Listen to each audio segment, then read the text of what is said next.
നമസ്കാരം.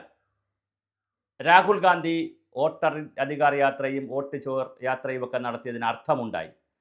കാരണം നമ്മൾ ശരിയായാലും തെറ്റായാലും 45 ലക്ഷം പേരാണ് ഒരു സംസ്ഥാനത്തെ വോട്ടർ പട്ടികയിൽ നിന്ന് പുറത്തു പോയിരിക്കുന്നത്. അപ്പോൾ അത് സ്പെഷ്യൽ ഇൻറ്റൻസീവ് റിവിഷനൊക്കെ SIR ഒക്കെ നടത്തിയപ്പോൾ 45 ലക്ഷം പേരാണ്. 10 ലക്ഷമോ 5 ലക്ഷമോ ഒന്നുമല്ല, ഒരു സംസ്ഥാനത്ത് 45 ലക്ഷം പേർ പുറത്ത് പോവുക, ലിസ്റ്റിന് പുറത്ത് പോകുക എന്ന് പറഞ്ഞാൽ അതൊരു ചെറിയ നമ്പറല്ല. അപ്പോൾ തീർച്ചയായിട്ടും ബീഹാറിൽ ഈ പറഞ്ഞ പോലെ ഒരു പ്രശ്നം നടന്നിരിക്കുന്നു എന്നുള്ളത് വളരെ ഗൗരവമുള്ള വിഷയമാണ്. എന്തായാലും 45 ലക്ഷം എന്ന് പറയുന്നത് ചെറിയ നമ്പറല്ല. 45 ലക്ഷം ആളുകൾ ബീഹാറിൽ നിന്ന് പോയി. അവരെ സംബന്ധിച്ചിടത്തോളം അന്തിമ പട്ടിക അവിടെ പ്രസിദ്ധീകരിച്ചു.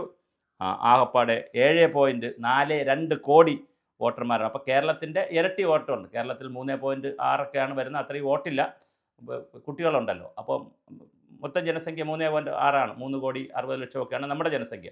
അപ്പോൾ അതിൻ്റെ ഇരട്ടി ജനസംഖ്യ ഉണ്ട് അവിടെ ബീഹാറിൽ. ആലോചിച്ച് നോക്കൂ, നമ്മളെക്കാൾ ഇരട്ടി വലിയൊരു സ്റ്റേറ്റാണ്.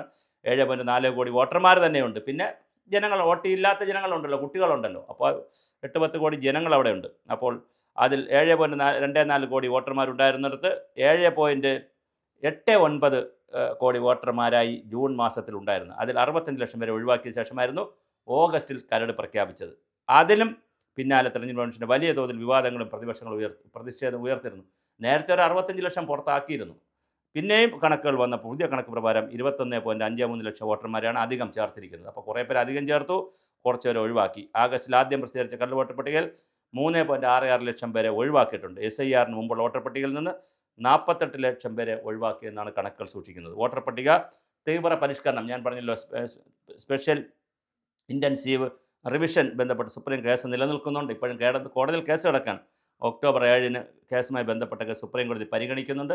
ആധാർ അടക്കമുള്ള രേഖകൾ വോട്ടർ പട്ടികയിൽ പേര് ചേർക്കുന്നത് പരിഗണിക്കണമെന്ന് സുപ്രീം കോടതി പറഞ്ഞിരുന്നു. എന്നാൽ അതിനെ ആദ്യ ഇലക്ഷൻ കമ്മീഷൻ ശക്തമായി എതിർത്തു. ആധാർ വോട്ടർ പട്ടികയിൽ പേര് ചേർക്കാനുള്ള രേഖയാക്കാൻ സാധിക്കില്ല എന്നായിരുന്നു തെരഞ്ഞെടുപ്പ് കമ്മീഷൻ കോടതിയിൽ വാദിച്ചത്. എന്നാൽ സുപ്രീം കോടതി വിധി ഈ കാര്യം അംഗീകരിച്ചില്ല. അപ്പോൾ സുപ്രീം കോടതിയുമായി ആധാർ വേണം, അംഗീകരിക്കണമെന്ന് പറഞ്ഞു. എന്തായാലും SIRമായി ബന്ധപ്പെട്ടിട്ടുള്ള സുപ്രീം കോടതി അന്തിമവാദത്തിനായി പരിഗണിക്കുന്ന സമയത്ത് മുമ്പ് തെരഞ്ഞെടുപ്പ് പ്രഖ്യാപിക്കാനുള്ളൊരു ശ്രമവും നടത്തുന്നുണ്ട്. ചിലപ്പോൾ തെരഞ്ഞെടുപ്പ് പ്രഖ്യാപിക്കും. മുഖ്യ തെരഞ്ഞെടുപ്പ് കമ്മീഷൻ അടക്കമുള്ളവർ ഒക്ടോബർ 4 തീയതികളിൽ ബീഹാർ സന്ദർശിക്കുന്നുണ്ട്.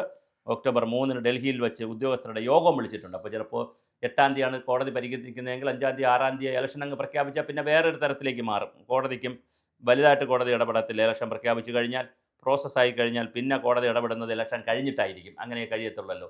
രാജ്യത്ത് ഇലക്ഷൻ പ്രഖ്യാപിച്ചാൽ പിന്നെ ഇലക്ഷനുമായി ബന്ധപ്പെട്ട കേസുകളൊക്കെ കേൾക്കുന്നത് ഇലക്ഷൻ കഴിഞ്ഞിട്ടായിരിക്കും. എന്തായാലും ബീഹാറിലെ തെരഞ്ഞെടുപ്പിൽ വലിയ തോതിലാണ് വോട്ട് ചേർന്നിരിക്കുന്നത്. കള്ളവോട്ടല്ല, ഇരട്ട വോട്ട് ചേർന്നിരിക്കുന്നത്. എന്തായാലും അത് പരിഷ്കരിച്ചു. ഇനിയും വിവാദങ്ങളും ഒന്നും ഒഴിയാതെ നിൽക്കുകയാണ്. ഇത് ബീഹാറിൽ ഇങ്ങനെയാണെങ്കിൽ രാജ്യത്തെല്ലായിടത്തും ജനങ്ങളും ഇതിനകത്ത് വളരെ പ്രധാനമാണ്. രാഷ്ട്രീയ പാർട്ടികൾ, ജനങ്ങൾ ഒക്കെ സംഘടിതമായി വിചാരിച്ചതുകൊണ്ടാണല്ലോ ഇങ്ങനെ ചേർക്കാൻ പറ്റുന്നത്. അത് ഇലക്ഷൻ കമ്മീഷനോ ഗവൺമെൻറ്റോ മാത്രം വിചാരിച്ചാൽ തീരുന്ന വിഷയങ്ങളല്ല. കാര്യം ഓരോ സംസ്ഥാനത്തും വ്യത്യസ്ത പാർട്ടികളാണ് ഭരിക്കുന്നത്. ബംഗാൾ എടുത്താൽ മമതാ ബാനർജി, കർണാടക എടുത്താൽ കോൺഗ്രസ്, അതുപോലെ തന്നെ പിന്നെ YSR റെഡ്ഡി, സ്റ്റാലിൻ, തമിഴ്നാട്ടിൽ DMK, ഇവിടെ LDF, അങ്ങനെ വ്യത്യസ്ത പാർട്ടികളാണ്. അപ്പോൾ എല്ലാ പാർട്ടികൾക്കും അവസരമുണ്ടാകുന്നതിന് വേണ്ടി ഇങ്ങനെ കള്ളവോട്ട് ചേർക്കുന്ന രീതി ഉണ്ടെങ്കിൽ അത് ഒരിക്കലും ഒരു പ്രോത്സാഹനകരമല്ല, പ്രോത്സാഹനജനകമല്ല. തീർച്ചയായിട്ടും അത് നിരുത്സാഹപ്പെടുത്തേണ്ടതാണ്. ഭാരതത്തിലുള്ള 140 കോടി ജനങ്ങളിൽ അർഹരായിട്ടുള്ളവർ മാത്രമേ വോട്ട് ചെയ്യാവൂ. അല്ലാത്തവരുടെ വോട്ട് ഒരു കാരണവശാലും ഇരട്ട വോട്ടും കള്ളവോട്ടും ഒന്നും നടക്കാൻ പാടില്ല. അത് ജനാധിപത്യത്തെ തളർത്തുക തന്നെ ചെയ്യും.